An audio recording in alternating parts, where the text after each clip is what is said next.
Today, I want to talk about how stardom affects young actresses and media, and how it's portrayed in fiction and real life. Specifically looking at Drew Barrymore and Jeanette McCurdy, I'll be drawing parallels between the fictional characters of Sarah Lynn from BoJack Horseman and Mima Kirigoe from Perfect Blue, examining the catalysts of their career development and how audiences perceive them. But first, where do celebrities come from? In America, one of the first people that introduced celebrities as picture personalities was Florence Lawrence, famously known as Biography Girl. Gaining recognition for this, Lawrence advocated for a change to the actor anonymity rule, demanding recognition and better pay. Due to her persistence, she was fired.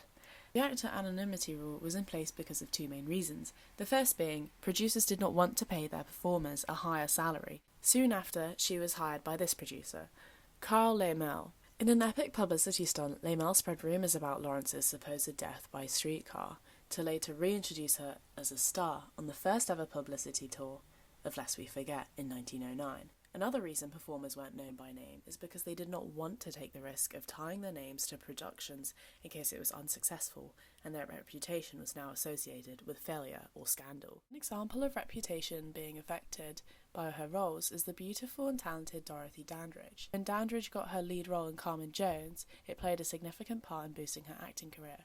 However, this came with critique from the black community, who argued she had a responsibility to uphold black women's dignity when represented, focused on her roles of sexually compliant characters, and many felt it was creating a damaging stereotype about black women. Dandridge's stardom took place in a more monitored era of Hollywood. The image portrayed was distinguished and glamorous, unlike the celebrities we know today, who look a little bit more like this. Bow chicka bow wow! Alright, Andre! As you'll forever be known, Twitter pin. Madonna is a movie killer. She's dead behind the eyes. She cannot act. Shot. You have to delete that one in my face. I need to look beautiful. I wanted to look at stardom specifically in the late 90s and early 2000s, as it was a sort of twilight period without smartphones and social media, but with an internet that could carry stories everywhere, quickly. The images of celebrities you see have been constructed by the media to appeal to certain audiences. Jeanette McCurdy grew up on a TV set, and much like Sarah Lynn, she is a synergistic star, ranging across TV to music. They both turn to substance abuse, and both have a mindset that is centered around the toxic work environment of TV.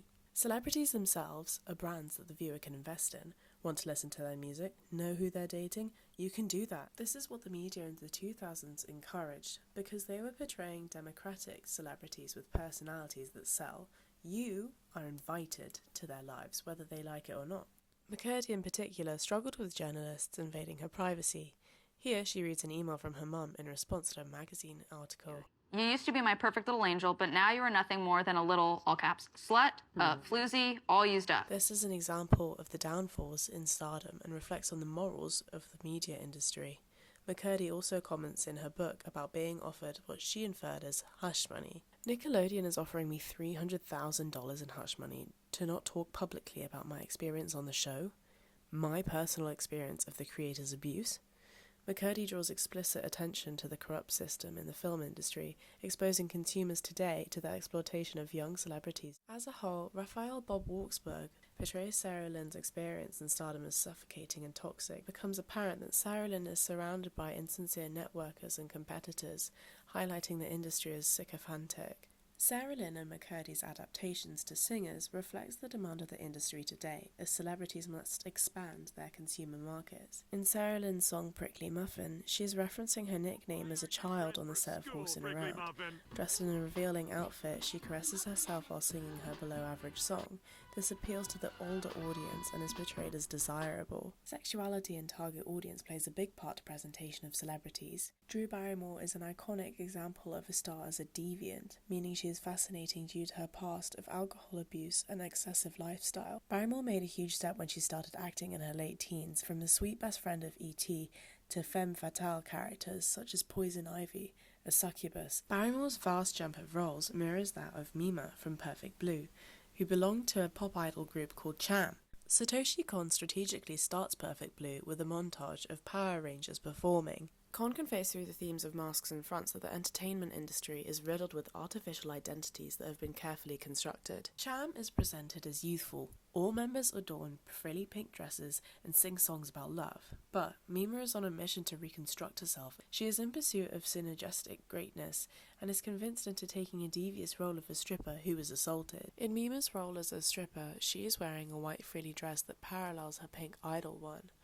As her character is violated and stripped, it symbolises the death of pop idol Mima, and she will now be viewed by fans as impure. The spectator feels a sense of shame and anxiety for what Mima will do next in her acting career. Now Barrymore and Mima have both participated in films that extinguish their fans' perceptions of them, and worse, it was a voluntary decision. Com emphasises the chaos of toxic stardom and the dangers of people using the internet as a gateway to seemingly turn their dreams into reality. Mimania's character represents the male gaze, and his obsession comes from an internalized place of toxic masculinity. He is so infatuated, so delusional, that he believes he must save the real Mima, and this new actress must be an imposter because she does not fit within the confines in which she succeeded in. When Mima agrees to do a revealing shoot with a notoriously exploitative photographer, she does not openly voice any discomfort due to the pressure to exceed with this new mature image. As is right as a loyal fan, Mimania took control, buying every magazine copy available in order to retain Mima's pure public image. The only person who openly cares is Rumi, a former idol who's living vicariously through her, suggesting their relationship is transactional. Like Mima, Barrymore also had a nude front cover. However, she spoke publicly about loving the meaning behind it and being completely comfortable. Despite this, interviewers only focused on the scandal of it, ignoring what she had to say about the art, like they wanted her to regret it or repent. Their reactions reflect those of Mimania's disgust. So, the overriding impression audiences get from both fictional actresses and real is that stardom is a vampire. Fame grants you an immortal image in exchange for you as public property. Personal experiences of Jeanette McCurdy and Drew Barrymore de-romanticize the portrayal of fame, while Raphael Bob Waksberg and Satoshi Kon provide insight to celebrity construction and corruption.